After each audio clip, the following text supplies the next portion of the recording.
بسم اللہ الرحمن الرحیم۔ السلام علیکم پیارے بچوں، اورینٹل پبلک اسکول کی جانب سے آپ کو آن لائن کلاسز میں خوش آمدید۔ بچوں، آج ہم جماعت پنجم کی اردو کی کتاب گل لالہ کی پڑھائی شروع کریں گے۔ ٹھیک ہے، آج کا ہمارا پہلا سبق ہے خدا کی شکر گزاری، جو کہ ایک نظم ہے، اور یہ نظم ہے ایک حمد۔ آپ کو پتہ ہونا چاہیے بچوں کہ حمد کسے کہتے ہیں۔ تو بچوں، ہم اس نظم کو کہتے ہیں جس میں اللہ تعالیٰ کی تعریف بیان کی گئی ہو اور اللہ تعالیٰ کی بڑائی بیان کی گئی ہو۔ ٹھیک ہے، تو اب مجھے کوئی بتا سکتا ہے کہ حمد کسے کہتے ہیں بچوں؟ ہاں ٹھیک، ہاں، حمد اس نظم کو کہتے ہیں جس میں اللہ تعالیٰ کی بڑائی بیان کی گئی ہو اور اس کی صفات بیان کی گئی ہو۔ تو آج ہم اس نظم خدا کی شکر گزاری سے پہلے 5 اشعار کی پڑھائی کریں گے اور اس کو سمجھنے کی کوشش کریں گے۔ ٹھیک ہے بچوں، تو آئیے آج ہم اپنے پہلے سبق کی پڑھائی شروع کرتے ہیں۔ ٹھیک ہے، تو یہ اب ہم اپنی پڑھائی شروع کر رہے ہیں۔ یہ میں نے آپ لوگوں کے سمجھانے کے لیے ان کو نمبر دیے ہیں، ہر ایک شعر کو نمبر دیا ہے، اسی نمبر کے حساب سے پھر میں نے یہاں پہ نمبر دیے ہیں ان کو آپ لوگوں کو سمجھانے کے لیے۔ تو ابھی ہم اپنی پڑھائی شروع کرتے ہیں۔ عنایت کا اس کی بیاں کیا کرے، عنایت کا اس کی بیاں کیا کرے، عجب نعمتیں اس نے بخشی ہمیں، عنایت کا اس کی بیاں کیا کرے، عجب نعمتیں اس نے بخشی ہمیں۔ اچھا بچوں، اس شعر میں کچھ مشکل الفاظ ہیں، جیسا کہ عنایت، عجب، بخشی، تو میں نے وہ مشکل الفاظ جو ہیں وہ نیچے یہاں پہ لکھے ہوئے ہیں۔ ٹھیک ہے، تو عنایت کا معنی ہے مہربانی۔ عنایت کے کیا معنی ہیں؟ عنایت کے معنی ہے مہربانی۔ عجب، عجب کے معنی ہے حیران کرنے والی چیز، جو آپ کو حیران کرو، جو حیران کرے اور پہلے آپ نے کبھی نہ دیکھی ہو۔ ٹھیک ہے، بخشی، بخشی کے معنی ہے عطا کرنا، کوئی چیز دینا کسی کو، اس کو عطا کرنا، کوئی چیز دینا۔ اناج، اناج کے معنی ہے غلہ، اناج کے معنی ہے غلہ۔ تو یہ تو اناج، یہ تو آگے آئے گا ادھر 4 نمبر شعر میں۔ ٹھیک ہے، آگے ہم بڑھتے ہیں نمبر 2۔ زمین اپنے بندوں کے رہنے کو دی، زمین اپنے بندوں کے رہنے کو دی، ہوا سانس لینے کے خاطر ملی، ہوا سانس لینے کے خاطر ملی۔ ٹھیک ہے، نمبر 3۔ بجھانے کو پیاس ان کی پانی دیا، بجھانے کو پیاس ان کی پانی دیا، پکانے کو دی آگ اس نے بنا، پکانے کو دی آگ اس نے بنا۔ نمبر 4۔ اناج، اناج اپنی رحمت سے پیدا کیا، اناج اپنی رحمت سے پیدا کیا، جسے کہا کہ جیتا ہے چھوٹا بڑا، جسے کہا کہ جیتا ہے چھوٹا بڑا۔ ٹھیک ہے بچوں، نمبر 5۔ کہیں پھول ہیں سونگھنے کے لیے، کہیں پھول ہیں سونگھنے کے لیے، کہیں اس نے کھانے کو میوے دیے، کہیں اس نے کھانے کو میوے دیے۔ ٹھیک ہے بچوں، یہ ان 5 اشعار کی پڑھائی اب ہم نے کر لی ہے۔ میں نے آپ کو کہا تھا اناج، تو اناج، یہ دیکھیں ادھر میں نے اس کا معنی لکھا ہوا ہے، اناج کے معنی ہے غلہ۔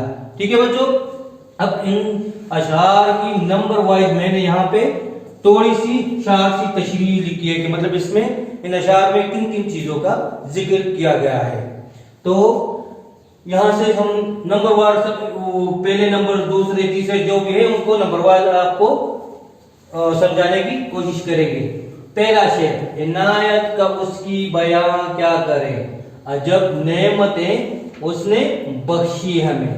تو پہلے شعر میں شاعر فرماتا ہے کہ اللہ تعالیٰ کی نعمتیں اور مہربانیاں ہم لفظوں میں